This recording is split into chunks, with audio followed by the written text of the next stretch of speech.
વકીલ ભેગા થયા. એટલે ડોક્ટર જમવાની થાળી જેવી પકડી એવો એક પેશન્ટ એમનો ઓળખીતો આવ્યો કે સાહેબ મારે દાઢમાં વીતો છે.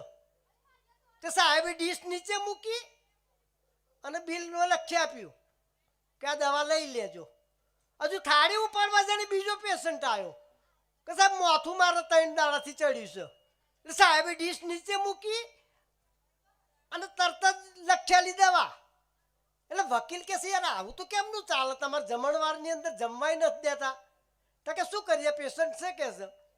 તો કે હું રસ્તો બતાવું તમને કે કોઈ પણ પેશન્ટ આવી રીતે આવે ને તો દવાખાને જઈને એનું બિલ મોકલી દેવાનું.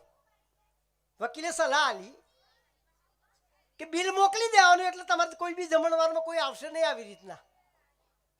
વકીલને ડૉક્ટર ઘેર ગયા જમીન, ડૉક્ટરને ઘેર વકીલની સલાહનું બિલ આવી ગયું.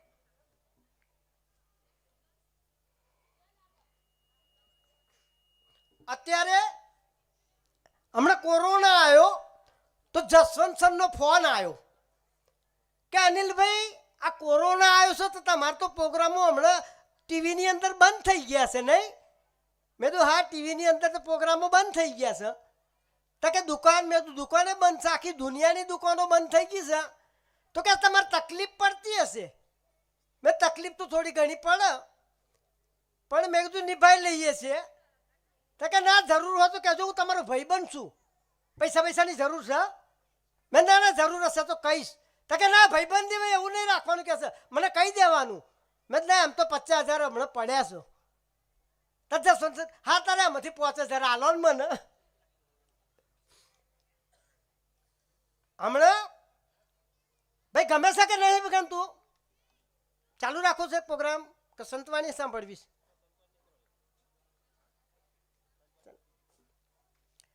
લગ્ન અત્યારે બહુ ટકતો નથી.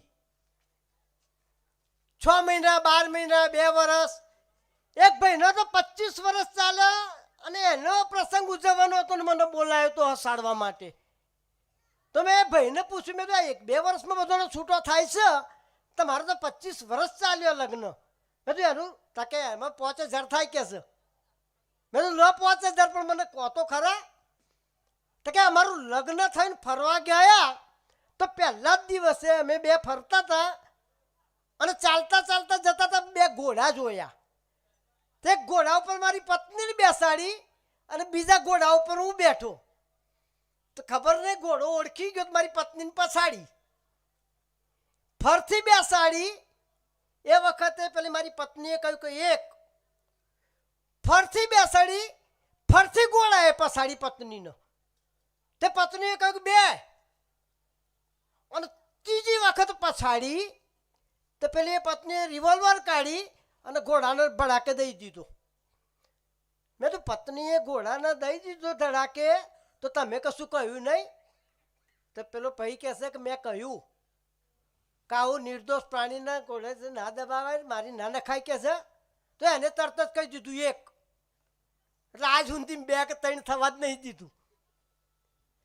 લોકોની અલગ અલગ પ્રકૃતિ હોય છે. હમણાં એક ભાઈ ટોલું કરાઈને આવ્યો. એટલે મેં તો આપણા તો બાપા ના મરી ગયા, 108 ભરદન પીટી ગયા તો ભરદન મરી ગયા. અને બીજો ભાઈ આવ્યો પેડા વેચવા. લો અનિલભાઈ પેડા. એટલે મેં તો મોતો સારું રાખો છે ને પેડા છે. તો કે મારા છોકરાને 5 વર્ષે એક છોકરો આવ્યો અને મારા બીજા નંબરના છોકરાને અમેરિકા જવાનું થયું. એટલે મેં તો આટલા આનંદના સમાચાર છે તો થોડું મોં હતું રાખીને તો કહો. અરે 5 વર્ષે છોકરો આલ્યો તો એ આવડો જ આલ્યો ભગવાને.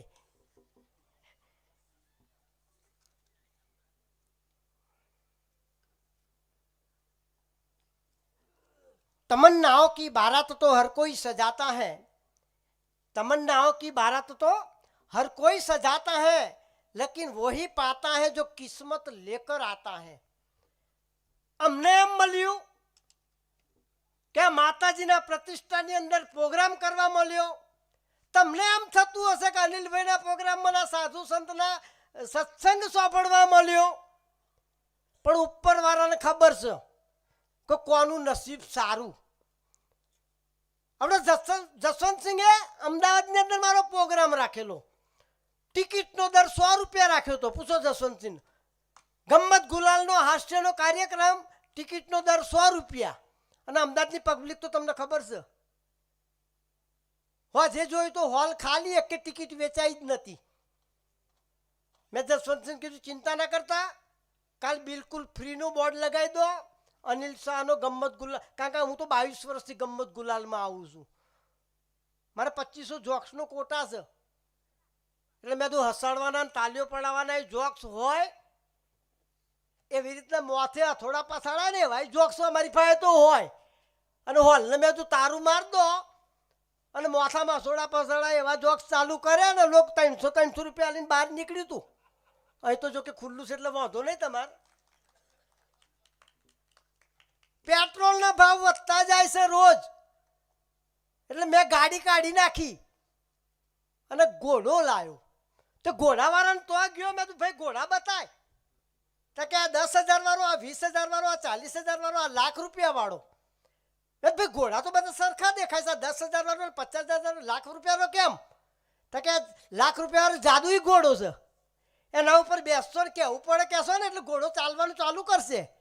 મેં તો લાખ રૂપિયા આપી દીધા, ઘોડા ઉપર બેઠો અને મેં તો કહેવું પડે. તો ઘોડાએ તો ચાલવાનું ચાલુ કર્યું. તો મને તો મજા આવી. મેં તો ફેરથી કીધું કહેવું પડે, કહેવું પડે, કહેવું પડે. તો ઘોડાએ તો એક હજારની સ્પીડ પકડી અને તબડક તબડક તબડક, અને પછી ખીણ જોઈ ઊંડી, અને પછી ખબર પડી કે ઊભું રાખવાનું તો પૂછ્યું જ નહીં.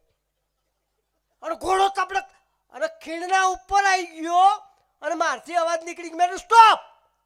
તે ખીણના ઉપર ઘોડો આમ સ્ટોપ થઈ ગયો. તે હું તો ખુશ થઈ ગયો. મેં કહેવું પડે. અમુકને અત્યારે ખબર પડશે, અમુકને કાલે ખબર પડશે. અરમાનોથી ઊંચી એક મિનાર હોય તો સારું.